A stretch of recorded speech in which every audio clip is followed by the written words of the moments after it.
ગુજરાત 24 ડિજિટલમાં આપનું હાર્દિક સ્વાગત છે। હું છું તમારો મિત્ર। આજે આવી પહોંચ્યા છે વાસદ ખાતે। ઘણા ટાઈમથી આપણને કમ્પ્લેન મળી રહી છે વાસદના રસ્તા। મીડિયા દ્વારા આપણે વિડીયો અપલોડ કરીને સરકારને જાણ કરી, તંત્રને જાણ કરી, તથા સરકારનું કામ હજુ બાકી રહ્યું છે। તો સીધા જ આપણી સાથે એક ડ્રાઈવર જોડાઈ ગયા છે, સીધા જ એમની સાથે વાત કરીશું। શું નામ તમારું? ઇકબાલભાઈ। ઇકબાલભાઈ, કેટલા ટાઈમથી વાસદ રોડ ઉપર તમે જાઓ છો અને કેટલા ટાઈમથી આ ખાડા તમને જોવા મળે છે? એટલા ઘણા સમયથી ખાડા હોય છે। તો શું કહેવા માંગશો સરકારને તમે? તો શું કહેવામાં, એટલે ચોમાસું આવે ત્યારે રોડનું કામ કરે છે ઉનાળામાં, ઉનાળા પછી એટલે એ ચોમાસું આવે એટલે પાછું ધોવાઈ જાય। 10 રૂપિયા કિલોમીટર ટોલ નાકો વસૂલ કરે છે, છતાં સર્વિસ પૂરી અમને મળતી નથી। અહીંયાથી લઈને છેક વાપી સુધી આ પોઝિશન છે રોડની।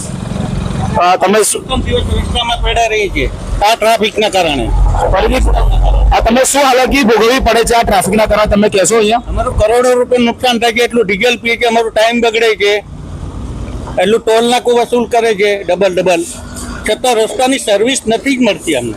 બરાબર। હા, અત્યારે આ રસ્તો છે ને 6 મહિના સુધી તો અંત નહીં આવે, ખાડામાં જ રહે છે। તમે સરકારને શું કહેશો આના? સરકારને તમે અપીલ ઘણી વાર આગળ પણ કરી કે ભાઈ સરકાર અમારી સાંભળે તો થાય, બાકી વિકાસ ગાંઠો છે અત્યારે।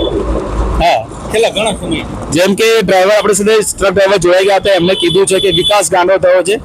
તો સરકારને તંત્રને એટલું જ જાણકાર કરવું છે અમારી ચેનલ માધ્યમ કે આ રોડનું જલ્દી સમારકામ પૂર્ણ થાય અને ટ્રાફિકની સમસ્યા બી દૂર થાય અને જે ડ્રાઈવર્સ ગ્રુપ છે, એસોસિએટ છે, એમને તકલીફ ના પડે। ફરી એકવાર મળીશું। ગુજરાત 24 સાથે બનાવી રહેજો। જય હિન્દ, જય